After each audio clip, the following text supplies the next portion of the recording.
이 더러운 년! 감히 누구의 씨를 받으려 담을 넘었느냐? 내 이놈! 어서 이 환양년의 주리를 틀어라! 서슬 펄은 시어머니의 호통이 고요한 사대부. 집안의 담장을 넘어 마을 사람들의 귀를 찔렀습니다. 달빛 야담을 찾아주셔서 감사합니다. 구독과 좋아요 한 번만 부탁드려요. 그럼 오늘의 이야기 시작하겠습니다. 며느리 사월은 영문도 모른 채 멍석에 말려 마당 한복판에 내동댕이 쳐졌습니다. 거친 삼배 멍석이 그녀의 살갗을 쓸어내며 피를 냈지만 그보다 더 깊은 곳에서 피를 흘리고 있었습니다. 바로 그녀의 영혼이었습니다. 아니옵니다. 저는 결백하옵니다. 사월의 절규는 시어머니의 차가운 비웃음에 묻혀버렸습니다.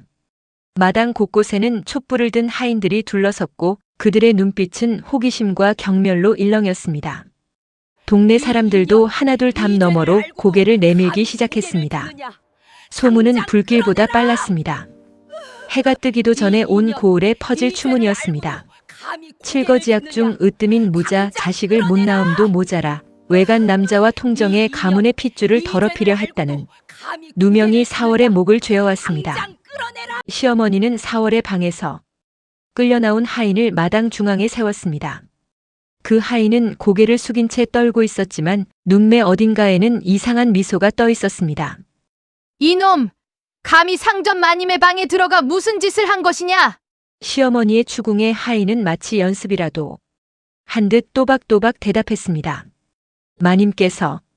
마님께서 먼저 저를 유혹하셨나이다. 소인은 차마 거역할 수가 없었나이다. 그 거짓말은 너무나 매끄러웠고 사월의 심장은 얼어붙었습니다. 하지만 이 비극적인 상황 뒤에는 차마 입에 담지 못할 충격적인 이유가 숨겨져 있었습니다. 사실 사월의 남편은 남구실을 전혀 못하는 불임이었습니다. 혼례 첫날 밤부터 사월은 알고 있었습니다.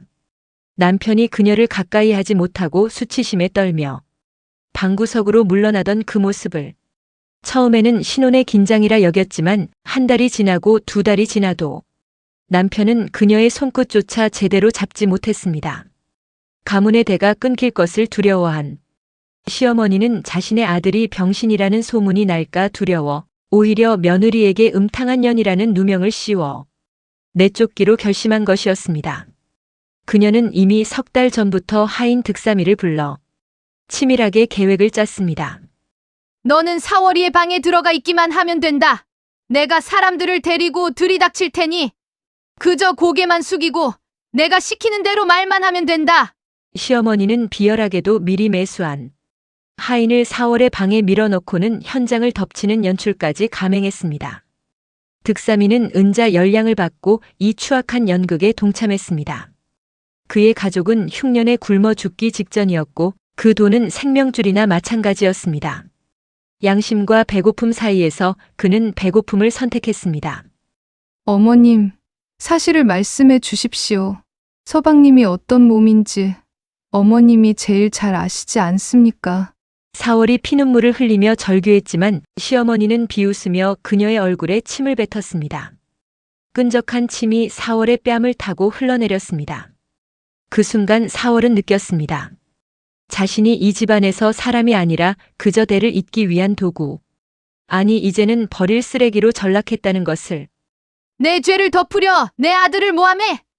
당장 인연을 성문 밖으로 끌어내버려라.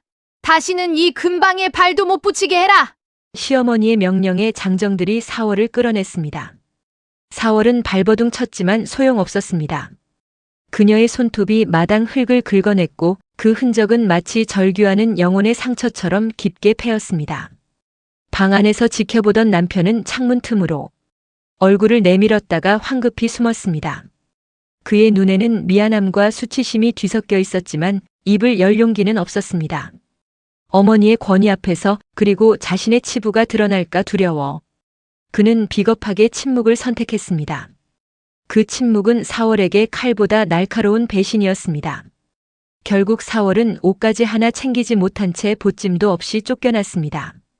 대문을 나서며 뒤를 돌아본 그녀의 눈동자엔 슬픔 대신 서늘한 증오가 서리기 시작했습니다.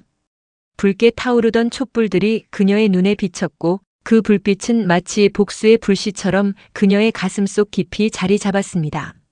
내 죽지 않고 살아 돌아와 당신들이 목숨보다 아끼는 그 가문의 이름으로 당신들을 목사시킬 것이다. 4월의 속삭임은 차가운 밤바람에 실려 사라졌지만 그 다짐만큼은 그녀의 뼛속 깊이 새겨졌습니다. 맨발로 걸어나가는 그녀의 발자국마다 피가 묻었고 그 핏자국은 복수의 길로 이어지는 붉은 화살표가 되었습니다. 계집의 몸으로는 한 발자국도 나갈 수 없다면 내 오늘부터 사내의 심장으로 살겠다. 이 칼로 내 과거를 베어내리라. 매서운 칼날이 4월의 길고 검은 머리카락을 단숨에 잘라냈습니다. 산속 동굴 바닥에 흩어진 머리카락들은 마치 그녀의 지난 삶을 상징하는 듯 바람에 날렸습니다.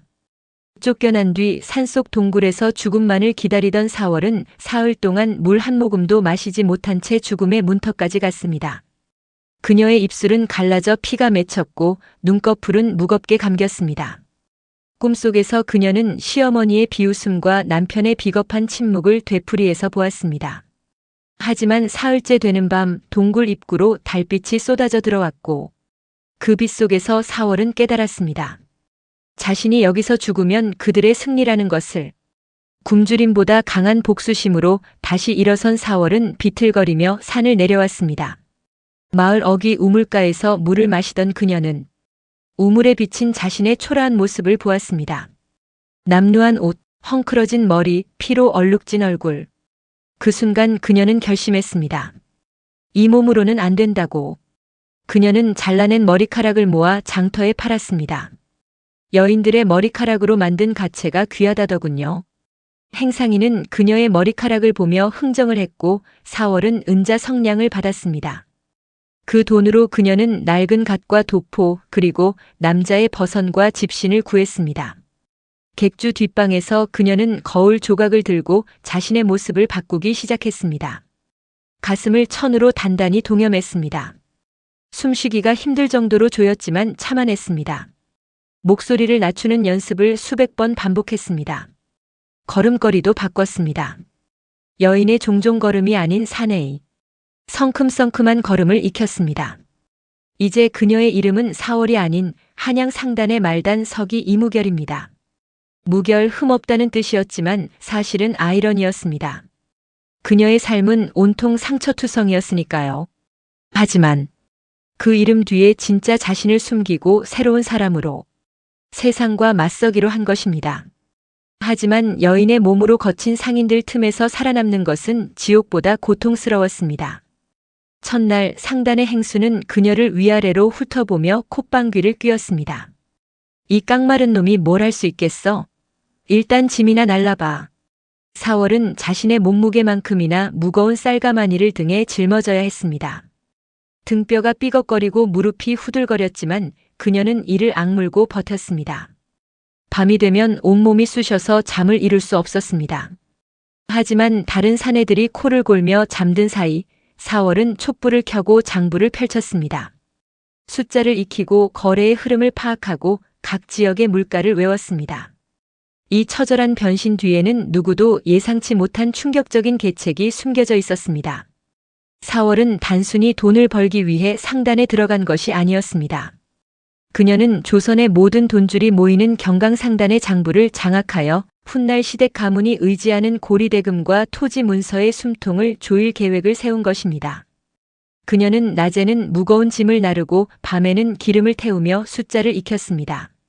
석 달이 지나자 상단의 사내들도 그녀의 능력을 인정하기 시작했습니다. 야, 이 선비 양반. 이번 장부 좀 봐줘. 내가 봐도 숫자가 안 맞는 것 같은데. 4월은 한눈에 장부의 오류를 찾아냈고 그 덕분에 상단은 큰 손실을 막을 수 있었습니다. 6개월이 지나자 행수는 그녀를 불렀습니다. 이 선비, 자네의 붓끝에는 귀신이 곡할 재주가 있구먼. 이제부터 우리 상단의 대장부를 맡아보게. 행수의 칭찬에도 4월의 눈빛은 흔들림이 없었습니다. 오히려 그녀의 입가에는 차가운 미소가 번졌습니다. 드디어 첫 번째 계단을 올랐다는 것을 의미했으니까요. 그녀는 남몰래 시댁 가문의 재산 현황을 파악하기 시작했습니다.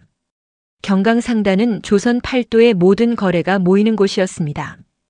특히 양반과의 은밀한 거래들이 많았습니다.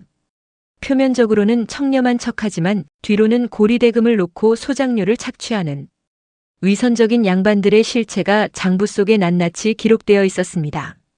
4월은 시댁의 거래 내역을 발견했습니다. 그들이 명예를 유지하기 위해 얼마나 많은 빚을 지고 있는지, 시어머니가 사치스러운 생활을 위해 어떤 부정한 거래를 하고 있는지 장부 속에 기록된 추악한 진실을 하나둘씩 수집해 나갔습니다. 시어머니는 겉으로는 검소한 양반 부인 행세를 했지만 실제로는 명절 제사 때마다 비단과 진귀한 음식을 준비하느라 빚을 얻었습니다. 더 충격적인 것은 시어머니가 아들의 불임 사실을 숨기기 위해 무당에게 엄청난 돈을 주고 치성을 드렸다는 기록이었습니다. 아들에게 자식 점지해달라는 명목으로 몇 년간 금은 보화를 바쳤지만 당연히 효과가 없었습니다. 의술로도 고칠 수 없는 병을 굿으로 고치려 했으니 어리석기 짝이 없었습니다. 여인의 부드러운 목소리를 죽이기 위해 4월은 매일 아침 뜨거운 찬물을 들이켰습니다. 목이 쉬고 따가워 눈물이 났지만 그래야 남자처럼 굵은 목소리가 나왔습니다. 가끔 동료들이 "야, 너 목소리가 왜 그래? 감기라도 걸렸어?" 하고 물으면 원래 태어날 때부터 이래요라고 대답했습니다. 그녀는 거울 속 자신의 모습을 보며 되뇌었습니다. "조금만 기다려라. 그 고고한 양반댁 기와가 내 발밑에서 가루가 될 날이 머지않았다." 한양에서 가장 큰 돈줄을 쥔 무서운 신의 이무결의 명성이 자자해질수록 복수의 칼날은 더욱 서늘하게 갈리고 있었습니다. 2년이 지나자 4월은 경강상단의 부행수 자리까지 올랐습니다. 이제 그녀는 누가 누구에게 돈을 빌려주고 누가 빚을 갚지 못해 파산하는지 한눈에 파악할 수 있는 위치에 섰습니다. 그리고 드디어 때가 왔습니다. 하늘이 흉년을 예고하기 시작한 것입니다. 곡간이 비었다고. 내놓아라. 당장 이웃 가문이 체면을 살려서라도 쌀백가마를 빌려오란 말이다. 시어머니의 고함이 텅 빈 마당에 공허하게 울려 퍼졌습니다. 3년째 이어진 대흉년은 조선 전역을 초토화했습니다. 하늘은 메말랐고 땅은 갈라졌습니다. 농민들은 씨앗조차 뿌릴 수 없었고 뿌린 씨앗마저 타들어갔습니다. 고고하던 명문가들도 뿌리째 흔들리기 시작했습니다. 시댁의 소작인들은 작황이 없으니 소작료를 낼 수가 없었습니다. 날이 올해는 정말 한 톨도 거둘 게 없습니다. 제발 소작료를 면해 주십시오. 하지만 시어머니는 냉정했습니다. 안 된다. 작황이 없으면 내 땅이라도 팔아서 내놓아라. 결국 소작인들은 야반도주를 하기 시작했습니다. 밤을 틈타 가족들을 이끌고 어디론가 사라졌습니다. 아침에 일어나 보면 마을 하나가 텅 비어 있었습니다. 시댁의 수입은 급격히 줄어들었습니다. 하지만 시어머니는 여전히 과거의 영광에 취해 매일같이 호화로운 제사와 잔치를 고집했습니다. 하지만 이 가문의 몰락에는 자연재해보다 더 충격적이고 인위적인 음모가 도사리고 있었습니다. 바로 한양의 거상 이무결, 즉 4월이 시댁 가문이 거래하던 모든 전대시장을 조용히 장악한 것입니다. 4월은 시댁이 흉년을 버티기 위해 끌어다 쓰던 자금줄을 하나씩 끊어버렸습니다. 시댁이 주로 거래하던 전주들을 찾아가 이렇게 제안했습니다. 제가 2배의 이자를 드리겠습니다. 대신 저 가문에는 돈을 빌려주지 마십시오. 돈 앞에서 의리는 없었습니다. 전주들은 하나둘 4월의 제안을 받아들였습니다. 시댁이 급하게 돈을 빌리려 할 때마다 4월은 중간에서 더 높은 이자를 제시해 돈의 흐름을 가로막았습니다. 결국 시댁은 가문의 상징과도 같은 선산과 문중의 땅을 담보로 잡힐 수밖에 없었습니다. 그것도 모자라 시어머니가 아끼던 갑오들까지 하나씩 전당포로 들어가기 시작했습니다. 마님, 이제 팔 것이 없습니다. 금비녀도 은장도도 이미 다 내다 팔았습니다. 종의 보고에 시어머니는 손을 부르르 떨었습니다. 그럼 대청에 걸린 선대 영정 뒤에 옥패라도 조상의 영정 뒤에 숨겨둔 마지막 보물까지 꺼내 팔아야 하는 처지가 된 것입니다. 시어머니는 여전히 과거의 영광에 취해 매일같이 호화로운 제사와 잔치를 고집했지만 실상은 빚더미 위에 세워진 사막의 성과 같았습니다. 제사상에는 여전히 문어와 전복이 올라갔지만 그것들은 모두 빚으로 마련한 것이었습니다. 우리 가문의 채통을 생각해서라도 제 사상만큼은 풍성해야 한다. 시어머니의 고집은 끝이 없었습니다. 마님, 이제는 정말 남은 것이 없습니다.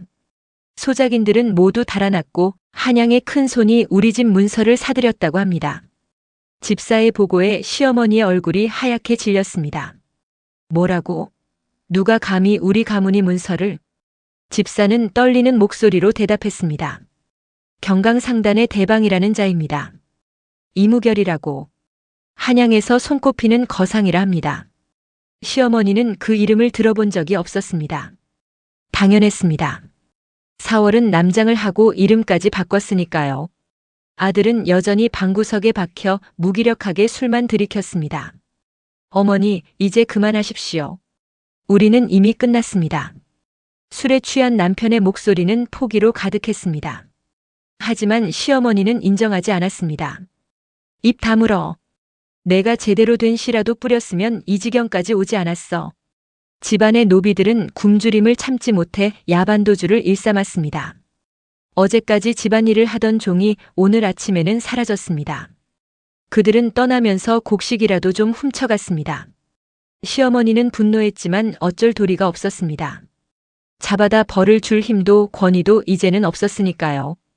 가문의 명예를 위해 며느리를 잔인하게 버렸던 그 대가는 이제 아사라는 비참한 현실로 다가오고 있었습니다. 실제로 하루에 한 끼도 제대로 먹지 못하는 날이 많아졌습니다. 시어머니는 예전에는 상상도 못했던 조밥을 먹어야 했고 반찬이라고는 된장 한 숟가락이 전부였습니다.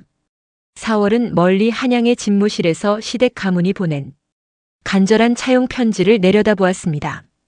붓글씨는 떨려 있었고 종이에는 눈물 자국까지 번져 있었습니다. 제발 급전을 빌려주십시오. 이자는 얼마든지 드리겠습니다. 우리 가문의 선산을 담보로 드리겠습니다. 그녀의 입가에 서늘한 미소가 번졌습니다. 이제 사냥감이 덫에 완전히 걸렸구나. 4월은 서신을 접어 품 안에 넣었습니다. 그리고 거울 앞에 서서 남장을 완벽하게 다듬었습니다. 갓을 눌러쓰고 도포의 매듭을 단정히 여몄습니다. 그녀는 직접 시댁으로 내려갈 채비를 했습니다.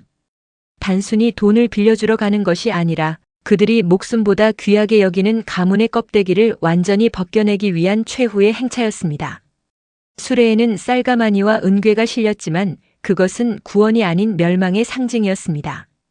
무릎을 꿇으시오. 이 집의 문서를 쥔 사람이 누구인지 똑똑히 확인해야 하지 않겠소? 남장을 한 4월, 아니 경강상단의 대방 이무결이 위풍당당하게 시댁의 소슬대문을 넘어섰습니다.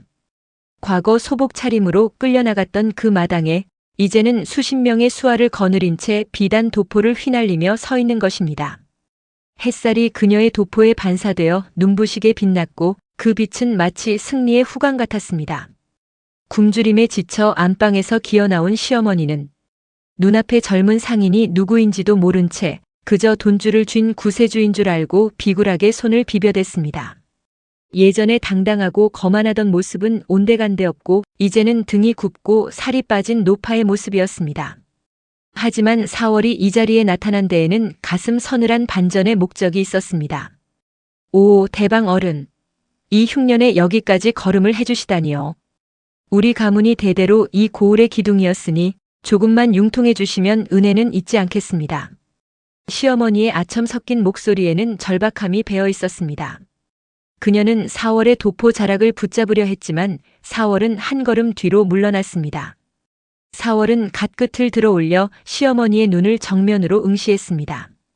그 서늘한 눈빛에 시어머니는 잠시 숨이 멎는 듯한 기시감을 느꼈습니다. 어디서 본 듯한 눈매인데. 하지만 그녀의 기억 속 며느리는 수척하고 초라한 여인이었습니다. 눈앞에 당당한 남자 상인과는 전혀 연결되지 않았습니다. 의구심이 스치기도 전 4월은 품속에서 누렇게 변한 토지 문서와 빈 문서를 마당에 내던졌습니다. 수십 장의 문서가 바람에 날리며 마당 바닥에 흩어졌습니다. 시어머니는 떨리는 손으로 그 문서들을 하나씩 집어들었습니다. 그리고 충격에 입을 떡 벌렸습니다. 그 문서들은 단순한 빚증서가 아니었습니다. 4월이 지난 몇 년간 피눈물을 흘리며 사모은 이 집안의 기둥뿌리부터 석가래까지 모든 것을 저당 잡은 사형 선고장이었습니다. 선산문서, 가택문서, 노비문서, 심지어 가문의 족보까지 모두 이무결의 이름으로 넘어가 있었습니다. 이 집안의 선산, 가택, 그리고 노비들까지 모두 내 손안에 있어. 오늘부터 이 집의 주인은 나요. 4월의 목소리가 낮게 깔리자 방 안에서 술에 취해 비틀거리며 나오던 남편이 경악하며 멈춰 섰습니다. 그의 손에서 술잔이 떨어져 깨졌고 술이 마룻바닥에 번졌습니다. 이게 무슨 소리요? 남편의 목소리는 떨렸습니다. 4월은 그를 향해 한 걸음 다가갔습니다. 못 알아듣겠소? 이 집은 이제 내 것이라는 말이요. 당신 네 가문은 파산했소. 그 말에 남편은 바닥에 주저앉았습니다. 시어머니는 믿을 수 없다는 듯 문서를 움켜쥐며 소리쳤습니다. 이럴 수가. 우리 가문이 어떤 가문인데 상놈 따위가 주인을 자처하느냐. 그녀의 목소리는 쥐어짜듯 나왔지만 예전의 위험은 없었습니다. 오히려 비명에 가까웠습니다. 그 순간 4월은 비웃으며 남장을 한 채 쓰고 있던 갓을 천천히 벗어 던졌습니다. 묶여있던 머리카락이 어깨 위로 쏟아져 내렸습니다. 몇 년간 다시 기른 머리카락은 허리까지 내려왔고 햇빛을 받아 검게 빛났습니다. 시어머니와 남편의 얼굴은 핏기를 잃고 하얗게 질려버렸습니다. 상놈이라니요, 어머님. 저를 몰라보시는 겁니까? 4월의 목소리는 이제 낮게 깔린 여인의 목소리로 돌아왔습니다. 시어머니는 뒤로 휘청거렸고 하인이 재빨리 그녀를 부축했습니다. 4월이? 내가 살아있었단 말이냐? 놀라셨습니까? 제가 어디서 몸이나 팔다 굶어 죽었을 줄 아셨나요? 4월의 얼굴에 차가운 미소가 번졌습니다. 죄송하지만 저는 그렇게 약하지 않았습니다. 대신 이렇게 돌아왔네요. 당신들이 아끼는 모든 것을 제 손에 쥐고서요. 남편은 바닥을 기며 4월에게 다가왔습니다. 4월, 아니 여보. 나를 용서해 주오. 그때 내가 잘못했어. 어머니 말씀을 거역하지 못했을 뿐이요. 그의 눈에는 눈물이 고였습니다. 하지만 4월의 눈빛은 차가웠습니다. 용서라뇨? 제가 결백하다고 울부짖을 때 당신은 방 안에 숨어 계셨지요. 침묵이 얼마나 잔인한 칼인지 이제야 아시겠습니까? 4월은 남편을 내려다보았습니다. 그녀보다 키가 컸던 남편이 이제는 발밑에서 기어다니는 벌레처럼 보였습니다. 그 가증스러운 입을 닫으십시오. 내 몸을 더럽혔다 비난하던 그 입으로 이제는 목숨을 구걸하려 하십니까? 정체를 드러낸 4월의 모습에 시어머니는 뒤로 자빠지며 비명을 질렀습니다. 죽은 줄로만 알았던, 혹은 어디서 몸이라도 팔고 있을 줄 알았던 며느리가 자신들의 생사여 탈권을 쥔 거상이 되어 돌아온 현실을 믿을 수 없었기 때문입니다. 이게 꿈이냐 생시냐? 시어머니는 자신의 뺨을 때렸습니다. 하지만 현실은 변하지 않았습니다. 며느리는 여전히 당당하게 서 있었고 자신은 여전히 바닥에 주저앉아 있었습니다. 하지만 4월이 준비한 진정한 지옥은 이제 시작이었습니다. 그녀가 시댁을 몰락시킨 것보다 더 잔혹하고 충격적인 진실의 증거를 품 안에서 꺼내들었기 때문입니다. 황색 비단에 쌓인 두루마리였습니다. 4월은 그것을 천천히 펼쳤습니다. 내 인연. 살아있었다면 조용히 숨어 살 것이지 감히 여기가 어디라고 나타나 폐륜을 저지르느냐. 시어머니는 마지막 자존심을 붙잡고 4월을 꾸짖었습니다. 하지만 그녀의 목소리는 떨렸고 위험은 없었습니다. 오히려 두려움이 묻어났습니다. 4월은 비웃으며 종이 한 장을 펼쳤습니다. 그것은 다름 아닌 조선 최고의 명의라 불리는 허 의원이 작성한 진맥 비망록이었습니다. 4월이 쫓겨나기 전 남몰래 남편의 소변과 맥을 집계하여 얻어낸 결정적 물증이었습니다. 당시 그녀는 마지막 희망으로 명의를 찾아갔었습니다. 혹시 남편의 병을 고칠 수 있지 않을까 하는 마음에서였습니다. 허 의원은 진맥을 하고 나서 한숨을 쉬었습니다. 부인, 이 환자는 선천적으로 생식 기능이 없습니다. 신이 극도로 허약하고 정기가 완전히 말라버렸습니다. 이는 치료로도 고칠 수 없는 천성입니다. 그리고 그는 자신의 의견을 비망록에 상세히 기록했습니다. 어머님, 제가 외간 남자와 통정했다고요? 이 장부를 보십시오. 당신 아들은 날 때부터 씨가 말라 죽은 성남이라 기록되어 있습니다. 4월의 목소리가 마당을 가득 채우자 구경하던 노비들과 담 너머로 엿듣던 동네 사람들의 웅성거림이 파도처럼 번졌습니다. 저게 무슨 소리야? 아니, 그럼 그때 며느리를 쫓아낸 게. 허허 세상에. 수군거림이 점점 커졌습니다. 시어머니의 안색은 잿빛으로 변했습니다. 아들이 불임이라는 사실은 가문의 명예를 위해 죽을 때까지 무덤으로 가져가야 할 비밀이었기 때문입니다. 4월은 얼어붙은 남편을 향해 다가갔습니다. 서방님, 대답해 보십시오. 저를 내쫓던 그날 밤 제가 부정했다며 침을 뱉으실 때 본인의 몸이 망가진 것을 정말 모르셨습니까? 남편은 수치심에 고개를 들지 못한 채 벌벌 떨기만 했습니다. 그의 입술이 파르르 떨렸지만 말은 나오지 않았습니다. 침묵은 곧 인정이었습니다. 알고 계셨군요. 알면서도 침묵하셨어요. 그게 더 비겁한 겁니다. 4월의 목소리는 얼음처럼 차가웠습니다. 4월은 이제 시어머니의 멱살을 잡듯 눈을 맞추며 속삭였습니다. 당신이 감춘 건 아들의 병이 아니라 이 집안의 추악한 자만심이었지. 대를 이을 수 없는 집안이면 양반의 자격도 없다는 두려움. 그 두려움이 한 여자의 인생을 파괴했소. 이제 그 대가를 치를 시간입니다. 4월은 또 다른 문서를 꺼냈습니다. 이번에는 득삼이가 쓴 자백서였습니다. 이것도 보십시오. 당신이 하인 득삼이에게 은자 10량을 주고 거짓 증언을 시킨 증거입니다. 득삼이는 양심의 가책을 느껴 죽기 전 이 자백서를 남겼습니다. 실제로 득삼이는 1년 전 병으로 죽으면서 절에 이 자백서를 맡겼습니다. 제가 죽거든 이 문서를 세상에 알려주십시오. 제가 죄 없는 사람을 죄인으로 만드는 데 가담했습니다. 스님은 그 문서를 보관하다가 4월이 찾아왔을 때 건네주었습니다. 거짓말이다. 그건 조작된 문서다. 시어머니는 소리쳤지만 득삼이의 필체와 도장은 진짜였습니다.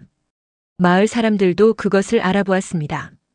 이제 진실은 완전히 드러났습니다. 살고 싶다 하셨습니까? 그럼 이 문서에 수결을 하십시오. 당신들이 그토록 경멸하던 짐승의 삶을 스스로 선택하는 겁니다. 4월이 내민 종이에는 가문 포기각서와 노비자원 서약이라는 믿기지 않는 내용이 적혀 있었습니다. 대대손손 정승 판서를 배출했다는 자부심으로 버텨온 시어머니에게 그것은 칼로 심장을 긋는 것보다 더한 고통이었습니다. 문서에는 이렇게 적혀 있었습니다. 본인은 이무결에게 진 빚을 갚을 길이 없으므로 자발적으로 양반 신분을 포기하고 노비가 되기를 원합니다. 이에 본인과 본인의 가족 모두는 이무결의 소유가 되며 대대손손 그 집안을 섬기겠습니다. 하지만 이 가혹한 계약 뒤에는 그들의 영혼을 완전히 부숴버릴 4월의 치밀한 덫이 놓여 있었습니다. 그녀는 단순히 재산을 뺏는 것에 만족하지 않고 그들이 목숨보다 아끼는 채통을 진흙탕에 처박기로 결심한 것입니다. 이걸 적으면 정말 쌀을 주고 빚을 탕감해준다는 말이냐? 시어머니의 목소리는 갈라져 있었습니다. 그녀는 이미 3일째 제대로 먹지 못해 기력이 떨어진 상태였습니다. 눈앞이 아득했고 배에서는 꾸르륵 소리가 났습니다.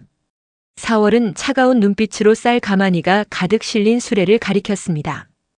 햇살을 받아 반짝이는 쌀알들이 보였습니다. 굶주린 그들에게는 황금보다 귀한 것이었습니다.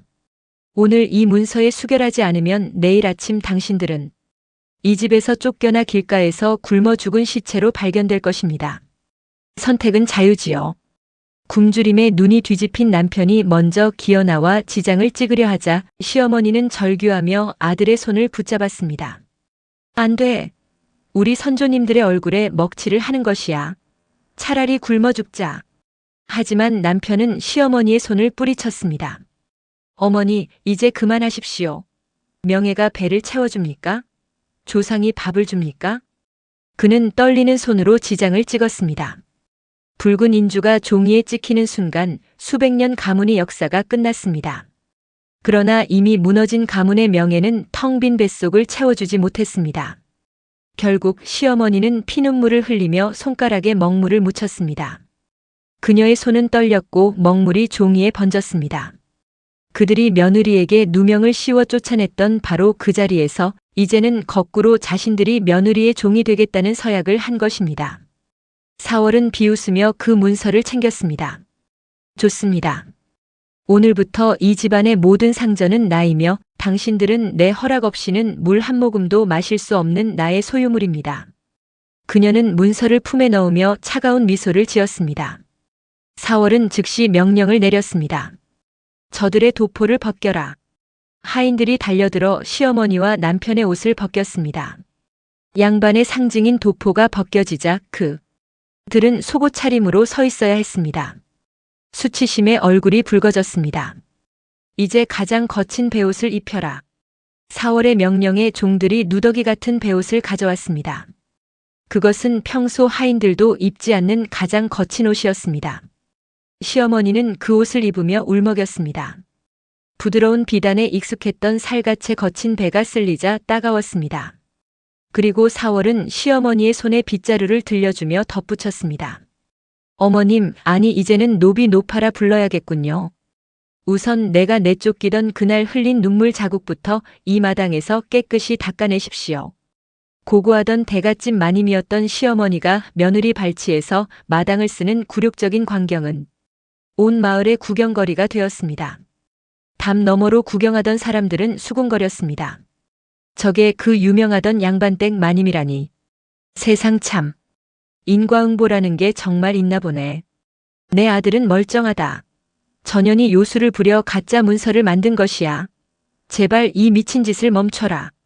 시어머니가 마당 바닥을 긁으며 비명을 질렀지만 사월의 표정은 얼음장처럼 차가웠습니다. 그녀는 마을의 원님과 덕망 높은 문중 어른들을 모두 집으로 불러 모았습니다. 격식을 갖춘 초대장을 보냈고 모두들 큰 상인이 베푸는 잔치인 줄 알고 왔습니다. 단순히 집안 싸움으로 끝내지 않고 가문의 명예라는 이름 뒤에 숨어 한 여인의 삶을 짓밟은 대가를 온 세상이 보게 하려는 것이었습니다. 마당에는 잔치상이 차려졌지만 분위기는 잔치가 아닌 재판정 같았습니다. 이 잔인한 잔치에는 시어머니의 심장을 갈기갈기 찢어놓을 최후의 폭로가 준비되어 있었습니다. 사월은 원님 앞에서 남편의 불임 처방전을 높이 쳐들었습니다. 보십시오. 이 가문은 대를 잇지 못하는 아들의 치부를 덮으려 죄 없는 며느리에게 시내리라는 낙인을 찍어 내쫓았습니다. 사월의 목소리는 마당 전체에 울려 퍼졌습니다. 이것이 당신들이 말하는 유교의 도리이며 양반의 법도입니까? 한 사람의 인생을 파괴하고 거짓을 진실처럼 포장하는 것이 선비의 도리입니까? 마을 사람들의 웅성거림은 경악으로 변했고 문중 어른들은 수치심의 갓근을 파르르 떨며 고개를 돌렸습니다. 어느 노인은 이런 일이 하며 한숨을 쉬었고 다른 이는 가문의 수치로구나 하며 혀를 찼습니다. 아들의 성기능 불능은 당시 사회에서 가문의 존재 이유를 송두리째 부정하는 가장 치명적인 사형 선고와 같았습니다. 양반 가문의 존재 이유는 대를 잇는 것이었습니다. 그것이 불가능하다면 그 가문은 존재 가치가 없는 것이나 마찬가지였습니다. 아니야. 그럴 리 없어. 시어머니는 미친 듯이 소리쳤지만 사월은 멈추지 않았습니다. 그녀는 시어머니가 며느리를 내쫓기 위해 하인을 매수해 작성했던 거짓 자백서와 그 대가로 하인에게 건넸던 가문이 갑옷까지 증거로 내놓았습니다. 이것은 득삼이에게 준 은자 10량의 영수증입니다. 그리고 이것은 득삼이가 죽기 전 쓴 참회록입니다. 사월은 문서들을 차례로 펼쳤습니다. 득삼이의 참회록에는 이렇게 적혀 있었습니다. 저는 돈에 눈이 멀어 죄 없는 사람을 죄인으로 만들었습니다. 부디 용서해 주십시오.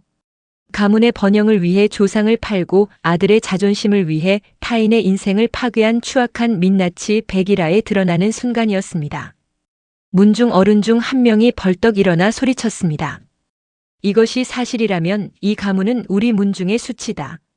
원님은 노발대발하며 판결을 내렸습니다.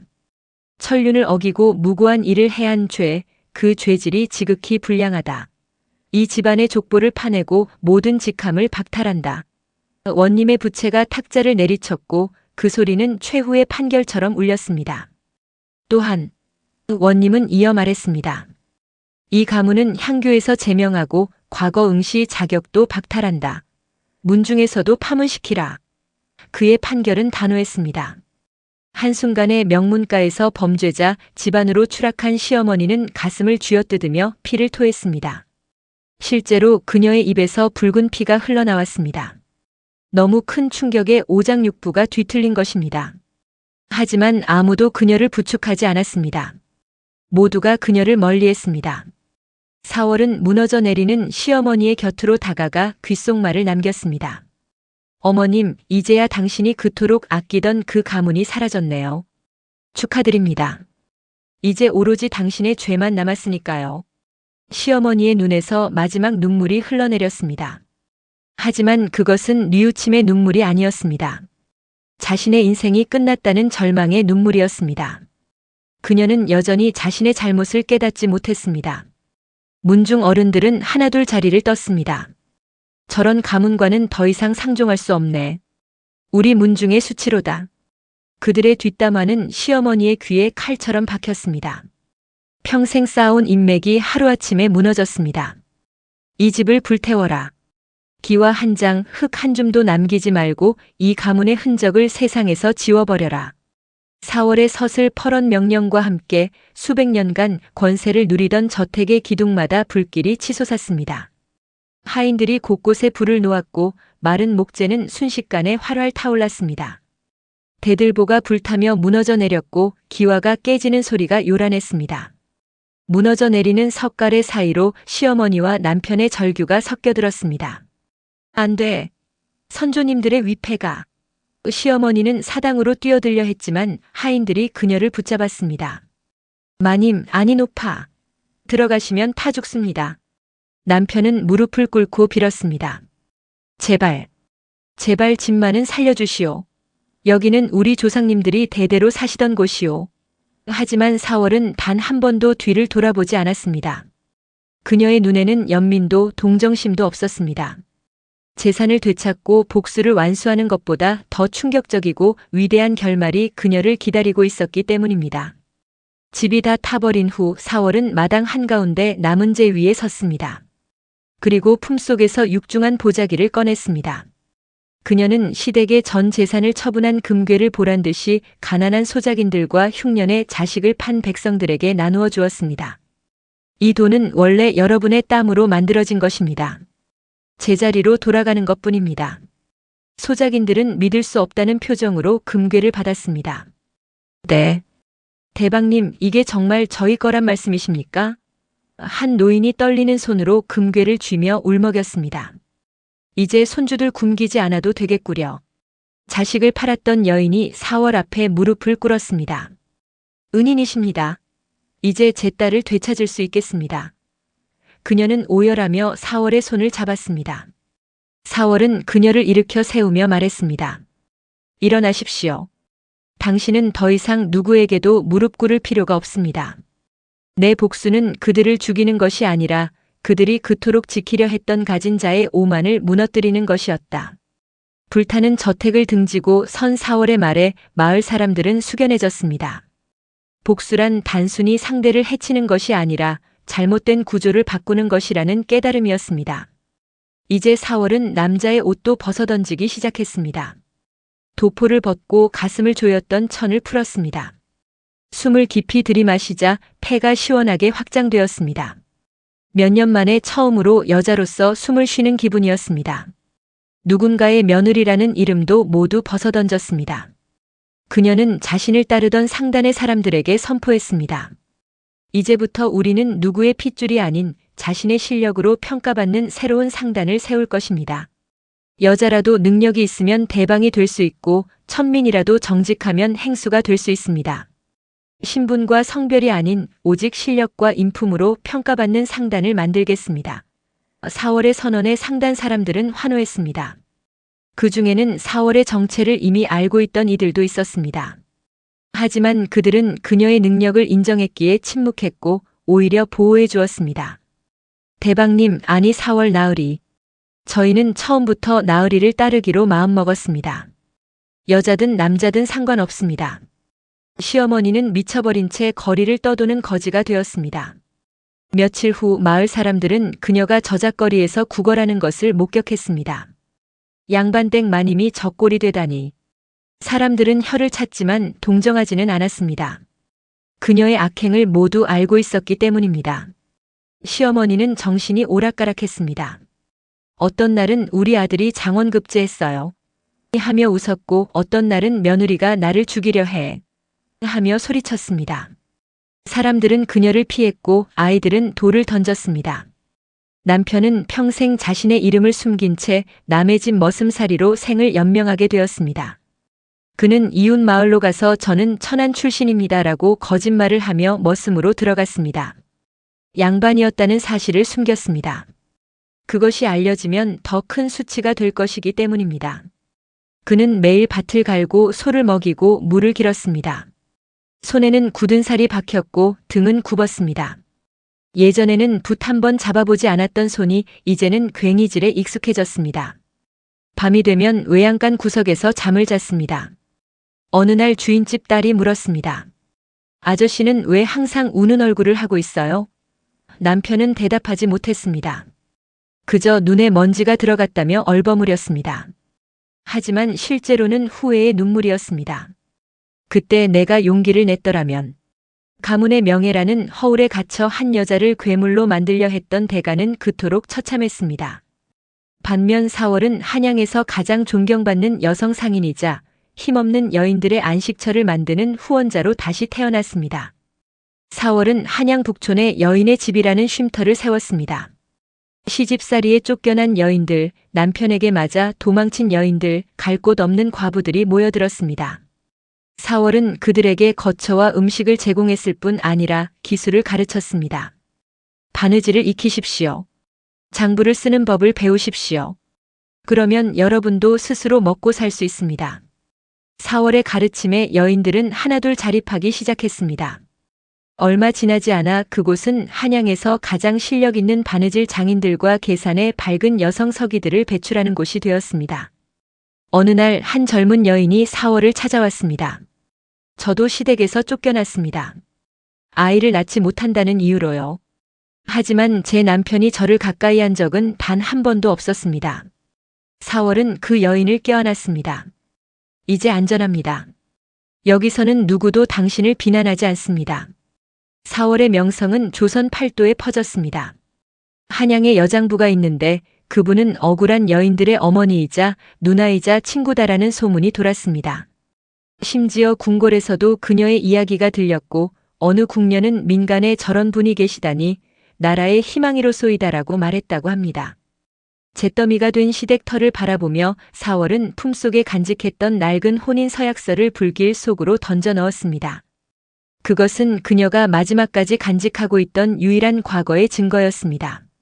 종이가 타들어가며 재가 되어 흩어지는 순간 비로소 그녀의 가슴을 짓누르던 수년간의 원한도 바람과 함께 사라졌습니다.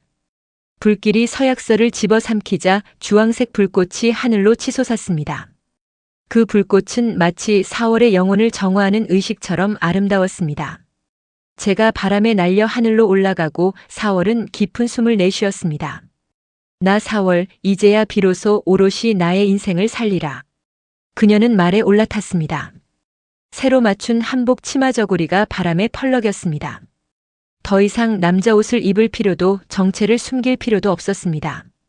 그녀는 당당한 여성 상인이자 사회운동가로서 세상 앞에 섰습니다. 말고삐를 잡고 태양을 향해 말을 달렸습니다. 뒤에는 잿더미가 된 시댁, 앞에는 넓게 펼쳐진 들판과 새로운 세상이 있었습니다. 말발굽 소리가 경쾌하게 울렸고 바람이 그녀의 머리카락을 날렸습니다. 그녀의 뒷모습은 억압받던 모든 여인에게 전하는 승전보와 같았습니다. 마을 사람들은 그 모습을 지켜보며 말했습니다. 저분이 바로 여인도 스스로 일어설 수 있음을 보여주신 분이로다. 4월이 세운 상단은 점점 커져 조선 최대의 상단이 되었습니다. 그녀의 부는 엄청났지만 그 돈은 다시 어려운 사람들에게 돌아갔습니다. 흉년이 들면 곡식을 풀었고 억울한 사람이 있으면 소송 비용을 대주었습니다. 10년 후 4월은 쉰이 되었지만 여전히 정정했습니다. 그녀의 눈빛은 날카로웠고 걸음걸이는 당당했습니다. 어느 날 젊은 여인이 그녀에게 물었습니다. 나으리, 그들을 용서하신 적은 없으신지요? 4월은 잠시 생각하다 대답했습니다. 용서는 하지 않았소. 하지만 그들에게 더 이상 마음을 쓰지도 않소. 그들은 이미 내 인생에서 사라졌으니까. 중요한 것은 용서가 아니라 앞으로 나아가는 것이요. 그녀는 창문 밖을 바라보았습니다. 저 멀리 한양의 거리가 보였습니다. 사람들이 바쁘게 오가고 장사꾼들이 소리를 지르고 아이들이 뛰어놀고 있었습니다. 생생하게 살아 숨쉬는 세상이었습니다. 내 복수는 끝났소. 이제는 더 나은 세상을 만드는 것이 내 목표요. 4월의 말에 젊은 여인은 고개를 끄덕였습니다. 그리고 그녀도 언젠가 4월처럼 당당하게 살리라 다짐했습니다.